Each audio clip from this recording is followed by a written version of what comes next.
HSC 25 batch অবশেষে তোমাদের জন্য বাংলা দ্বিতীয় পত্র ফাইনাল সাজেশন নিয়ে হাজির হয়েছি। আমি জানি আমি একটু দেরি করে ফেলেছি, কিন্তু ভাইয়া এবং আপুরা, তোমরা যদি আমার এই সাজেশনটা ফলো করো, আমি আশা করতে পারি বাংলা দ্বিতীয় পত্র পরীক্ষায় তোমাকে কেউ আটকাতে পারবে না ভালো নাম্বার পেতে কিংবা সব মিলিয়ে A+ পাওয়ার জন্য। তো চলো আমরা শুরু করি। আমরা খুব অল্প সময়ের মধ্যে অনেকগুলো বিষয় সম্পর্কে জানবো, কোনগুলো পরীক্ষায় আসতে পারে সেগুলো সম্পর্কে জানবো। তবে যেটা গুরুত্বপূর্ণ কথা, বাংলার ক্ষেত্রে আমি বলি যে ভাই বাংলায় তুমি A+টা মিস করো, সেটা যেন না হয়, তার জন্য বাংলা ভার্স উইথ রিফাত এই চ্যানেলটি তুমি সাবস্ক্রাইব করে রাখতে পারো। চলো শুরু করা যাক। তো এইচএসসি 25 বাংলা দ্বিতীয় পত্র সাজেশন সৌজন্যে বাংলা ভার্স উইথ রিফাত। দেখো, এইচএসসি 25 ব্যাচের আমরা যদি একটু ব্যাকরণ অংশটা দেখি, আমরা জানি ব্যাকরণ অংশের মার্ক কত? 30 মার্ক। ব্যাকরণ অংশের মার্ক কত? 30 মার্ক। আশা করি তোমরা দেখতে পাচ্ছ। দেখো, ব্যাকরণ অংশের 30 মার্কের মধ্যে আশা করি তোমরা দেখতে পাচ্ছ, রাইট? ব্যাকরণ অংশে মার্ক পাওয়া খুবই সহজ যদি তোমার প্রত্যেকটা বিষয় মনে থাকে। এখানে কিন্তু মানে সৃজনশীলের মতো না যে ঘ নাম্বারে 4 নাম্বার মানে 4 নাম্বার মার্ক, এখানে 3 নাম্বার দিবে। এখানে তুমি ছাকা 30টা মার্ক পেয়ে যেতে পারো। দেখো, ব্যাকরণের যে 30 নাম্বার আছে তার মধ্যে আমরা জানি উচ্চারণে আছে 5 নম্বর, উচ্চারণে 5 নম্বর। হ্যাঁ, তারপরে কি বানানে আছে 5 নম্বর, ব্যাকরণ শব্দ শ্রেণী 5 নম্বর, বাংলা শব্দ গঠন 5 নম্বর, বাক্যতত্ত্ব 5 নম্বর এবং বাংলা ভাষার অপপ্রয়োগ এবং শুদ্ধ প্রয়োগ এখানে কত? 5 নম্বর। এখন ভাইয়া আপুরা যারা এইচএসসি 25 ব্যাচ পরীক্ষা দিবা, আমি খুব ভালো করে জানি তোমরা এর আগে হয়তোবা পড়েছো, কিন্তু খুব যে একটা ভালো করে মেমোরাইজ করার জন্য পড়েছো এমন না। কিন্তু ব্যাকরণের ক্ষেত্রে অবশ্যই তোমাকে কিছু বিষয় মুখস্থ রাখতে হবে এবং মনে রাখতে হবে। এই যে 30 নম্বর, এই 30 নম্বর তুমি কিভাবে পাবে এটাকে আমরা দেখি। দেখো, উচ্চারণ, হ্যাঁ আমরা জানি উচ্চারণে কত মার্ক আছে, আমরা দেখলাম। দেখো, উচ্চারণে 5 নম্বর আছে। উচ্চারণে যেহেতু 5 নম্বর আছে, আমি যদি একটু জুম করে নেই, আশা করি তোমরা বুঝতে পারছো। হ্যাঁ, দেখতে পাওয়ার কথা। দেখা যাচ্ছে? ওকে, ফাইন, দেখা যাচ্ছে। দেখো, উচ্চারণে 5 নম্বর, উচ্চারণে 5 নম্বর রয়েছে। আমি একটু নিচে দেই তাহলে তোমরা বুঝতে সুবিধা হবে। এই যে দেখো, উচ্চারণে 5 নম্বর আছে। উচ্চারণে 5 নম্বরের জন্য তোমরা কি কি পড়বা সেটা আমি একটু বলে দিই।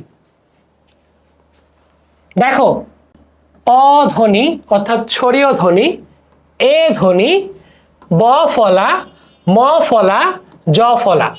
হ্যাঁ, এই যে এগুলোর মধ্যে থেকে তোমরা কমন পাবা। আমি আরেকবার দেখে নিই। অ ধ্বনি, এ ধ্বনি, ব ফলা, ম ফলা, জ ফলা। তারপরে আমরা যদি বলি উচ্চারণের রীতি কাকে বলে। হ্যাঁ, দেখো একটা বিষয় এখানে আছে।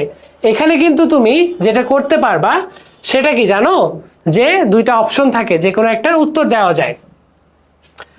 উচ্চারণের রীতি কাকে বলে? বাংলা উচ্চারণের 5টি নিয়ম লেখো। এটা করেও কিন্তু তুমি 5 নম্বর পেতে পারো। অথবা যে কোনো 5টি শব্দের সঠিক উচ্চারণ লেখো, যে কোনো 5টি শব্দের সঠিক উচ্চারণ লেখো। ঠিক আছে, হয় এটা দিবা না হয় এটা দিবা, 5 নম্বর পেয়ে যাবা। আশা করছি এগুলো থেকে পড়লে তুমি 5 নম্বর পাবা।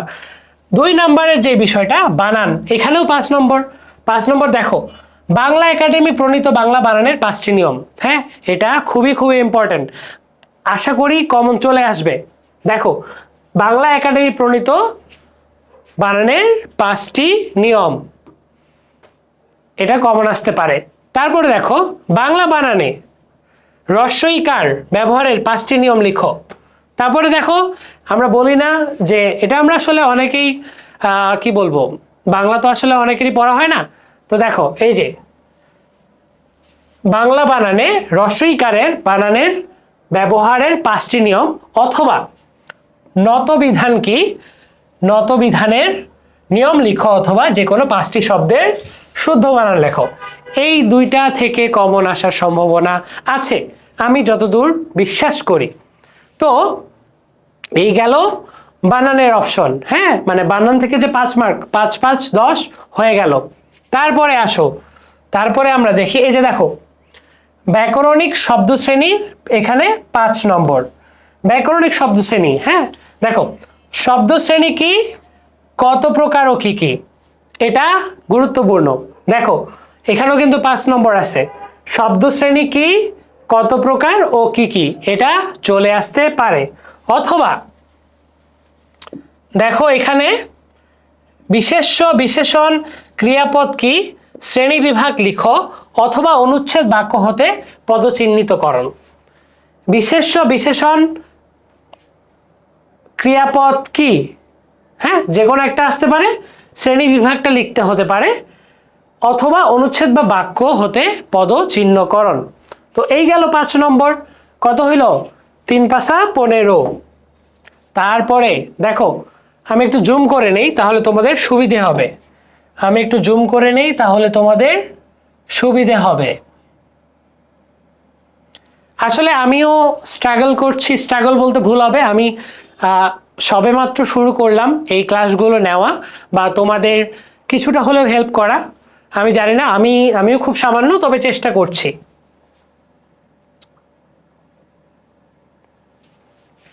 আশা করি দেখা যাচ্ছে। হ্যাঁ, দেখো বাংলা শব্দ গঠন 5 নম্বর। বাংলা শব্দ গঠন 5 নম্বর। উপসর্গ কাকে বলে ও প্রয়োজনীয়তার ব্যাখ্যা করো অথবা ব্যাস বাক্য সহ সমাস চিহ্নিত করো। 5টা, হ্যাঁ, যে কোনো একটা তোমরা উত্তর করবা। দেখো তো বাংলা শব্দ গঠনের 5 নম্বর কি প্রশ্ন করা হয়েছে? উপসর্গ কাকে বলে ও প্রয়োজনীয়তা ব্যাখ্যা করো অথবা যেটা আসতে পারে ব্যাস বাক্য সহ সমাস চিহ্নিতকরণ, যেখানে 5টা দিবে, 5টার উত্তর করতে হবে, 5 মার্ক যে কোনো একটা। তারপরে যেটা 5 নম্বরে সেটা হচ্ছে বাক্য তত্ত্ব। বাক্য তত্ত্ব সম্পর্কে জানার আগে আমি বলি বাক্য কি, গঠন অথবা অর্থানুসারে বাক্যের প্রকারভেদ অথবা বাক্য পরিবর্তন করো। বাক্য কি, গঠন অথবা অর্থানুসারে বাক্যের প্রকারভেদ এবং অথবা বাক্য পরিবর্তন করা, যে কোনো একটা। তাহলে 5টা আইটেম চলে গেল, 25 মার্ক। 25 মার্ক কিন্তু হয়ে গেছে, রাইট? তারপরে কি, বাংলা ভাষার শব্দের, বাংলা ভাষায় অপপ্রয়োগ ও শুদ্ধ প্রয়োগ, এখান থেকেও 5 নম্বর। বাক্য অথবা অনুচ্ছেদ, বাক্য অথবা অনুচ্ছেদ, এখান থেকেও কিন্তু চলে আসতে পারে, এখান থেকেও কিন্তু চলে আসতে পারে, তাই না? তো দেখো আমরা কিন্তু এই যে বাংলা ভাষা অপপ্রয়োগ শুদ্ধ প্রয়োগের ক্ষেত্রে কি বাক্য অথবা অনুচ্ছেদ যে কোনো একটা আসতে পারে, আসবেই আসলে আলটিমেটলি। তো এই গেল 6টা আইটেম। হ্যাঁ, 6টা আইটেম গেল, তো এখানে 30 মার্ক। তো দেখো আরেকটা গুরুত্বপূর্ণ কথা, আসলে এগুলো খুব ইজি, এগুলো খুবই ইজি। নির্মিততে 70 মার্ক, এখানে আসলে নম্বরটা উঠানো যায়, তাই না? এখানে আসলে নম্বরটা উঠানো যায় 70 নম্বর, এটাই আসলে আসল। দেখো তো এই যে পারিভাষিক শব্দ অথবা অনুবাদ 10 নম্বর। পারিভাষিক শব্দ অথবা অনুবাদ, এখন তোমরা যেটা বলতে পারো যে ভাইয়া এগুলা কোথা থেকে পড়বো, এগুলো আমরা এই যে ভিডিওটা দেখবা এই ভিডিওর নিচে আমরা পিডিএফ হিসেবে দিয়ে দিব, পিডিএফ হিসেবে দিয়ে দিব, কারণ না হলে ভিডিওটা অনেক বড় হবে। আর যেহেতু আমার চ্যানেলটা একদম নতুন, আমি আসলে মানুষটা নতুন, সেক্ষেত্রে পুরো ভিডিওটা তোমরা হয়তো নাও দেখতে পারো, রাইট? তো পারিভাষিক শব্দ, পারিভাষিক শব্দ, ওকে,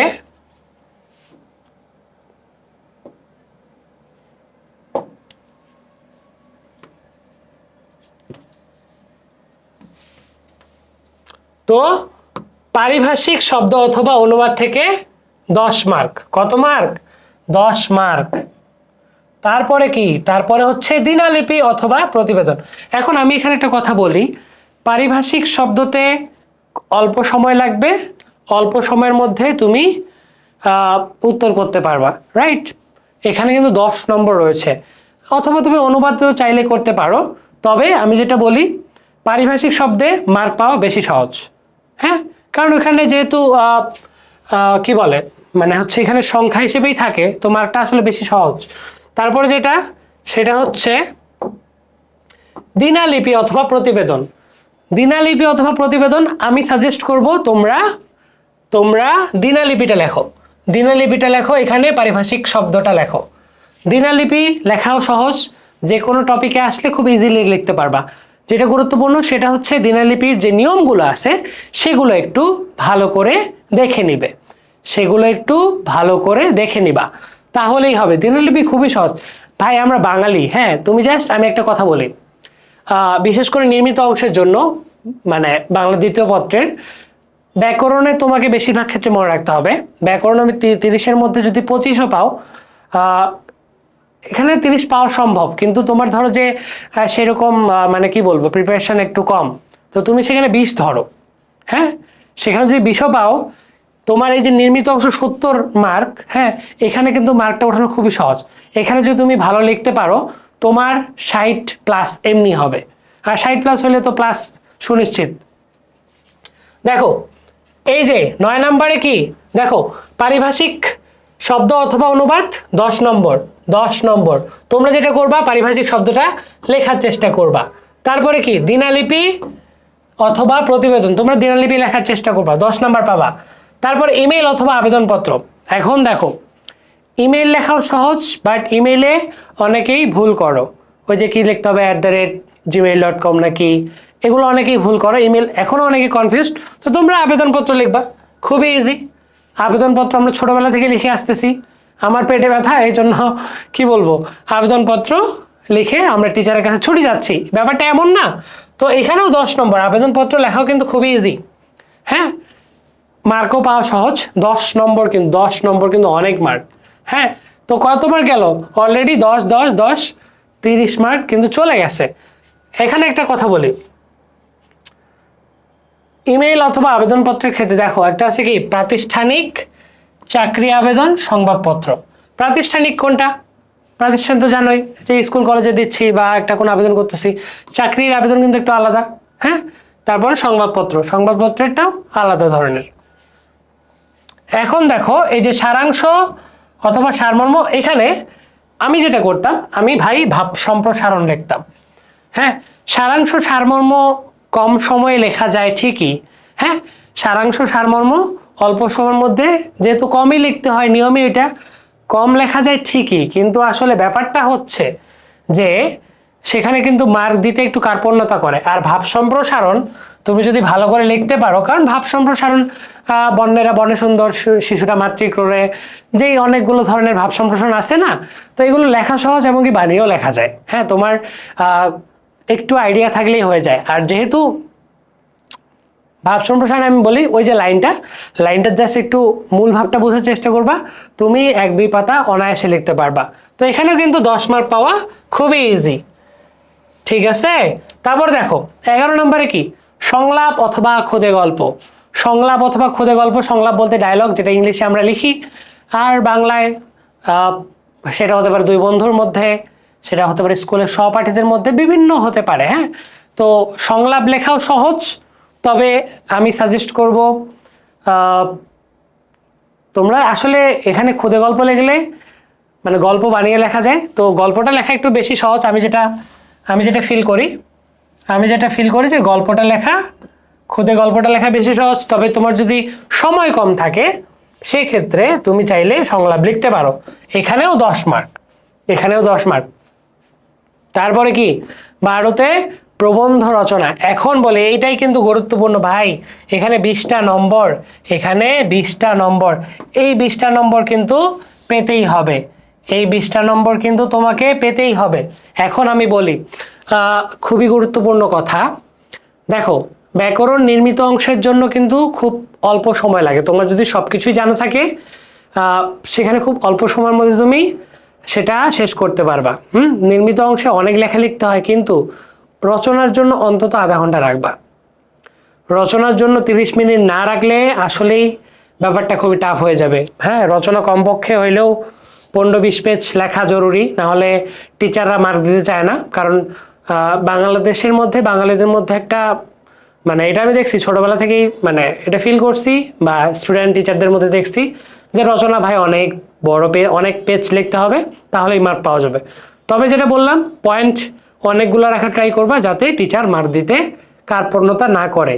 আর বাংলাদেশের প্রেক্ষাপটে যেটা বললাম, খুব অল্প সময় অনেক বেশি খাতা কাটতে হয়, সেক্ষেত্রে তোমার পয়েন্টগুলো একটু দেখবে, মানে খুব যে লাইন টু লাইন যে খাতা কাটবে এমনটা কখনোই হবে না, বুঝতে পারছো? তাই বলে তুমি যাতা লিখবা না, অবশ্যই ভালোভাবেই লিখবা, বাট তুমি তো জানো সব কিছু, তাই তো।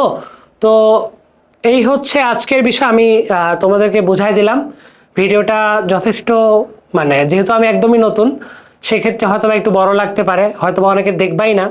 তবে এইটুকুই বলবো যে আমি চেষ্টা করেছি পয়েন্ট আকারে বিষয়গুলো বোঝানোর। আর বাংলা বিষয়টা হচ্ছে, আমি বলি বাংলা বিষয়ে মুখস্থ করাচ্ছে বুঝে, হ্যাঁ, সিস্টেমটা জানলে সেখানে তুমি 50% মার্ক এমনি তুলতে পারবা।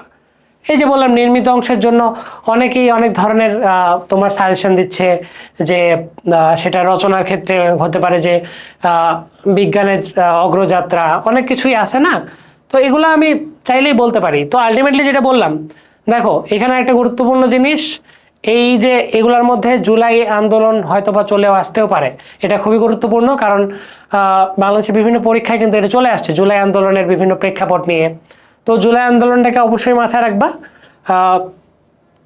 সামগ্রিকভাবে আমি যদি বলতে চাই, খুব কমন জিনিস, মানে ওইগুলা ঘুরে ফিরে আসছে। তোমাদের একটা কাজ করবে, সেটা হচ্ছে বোর্ড কোশ্চিন। হ্যাঁ, তোমরা বোর্ড কোশ্চিনটা একটু দেখবা, মানে এবারে তো তোমরা পরীক্ষা দিবে, এর আগের 4-5 বছরের বোর্ড কোশ্চিনের যেই প্রশ্নগুলো দিছে বা যে রচনা দিছে, ভাব সম্প্রসারণ দিছে, এগুলো একটু দেখবা, তোমার মাথায় আইডিয়া হয়ে যাবে। তো সামগ্রিকভাবে এটুকুই আমি বলতে চাই, সেটা হচ্ছে যে বাংলাতে A+ পাওয়া সহজ, বাংলা দ্বিতীয় পত্রে নির্মিত অংশে 30-এর মধ্যে 30 পাওয়া সম্ভব। আর যেটা হচ্ছে, সরি, নির্মিত বলতেছি, ব্যাকরণ অংশে। আর নির্মিত অংশে হচ্ছে 70 নাম্বার পাওয়াও সহজ। ব্যাকরণে তুমি যদি ধরো 30-এর মধ্যে 30-এর মধ্যে 25 পাও, আর এখানে তুমি যদি 70-এর মধ্যে 60-এর কাছাকাছি পাও, তোমার A+ ঠেকায় কে? রাইট? পাওয়া সম্ভব, পাওয়া অবশ্যই সম্ভব, কিন্তু তোমাদের চেষ্টা করতে হবে। তো আজকের মতো ভিডিওটা এখানেই শেষ। আমি জানি 5 জন 10 জন যারাই দেখো না কেন, একজনের উপকৃত হইলেও আমি খুশি। যেহেতু আমি নতুন কাজ শুরু করছি, অনেক ভুল থাকতে পারে, সেটা তোমরা ক্ষমাসুলভ দৃষ্টিতে দেখো। পরবর্তী ভিডিও নিয়ে আসছি শীঘ্রই। আসসালামু আলাইকুম।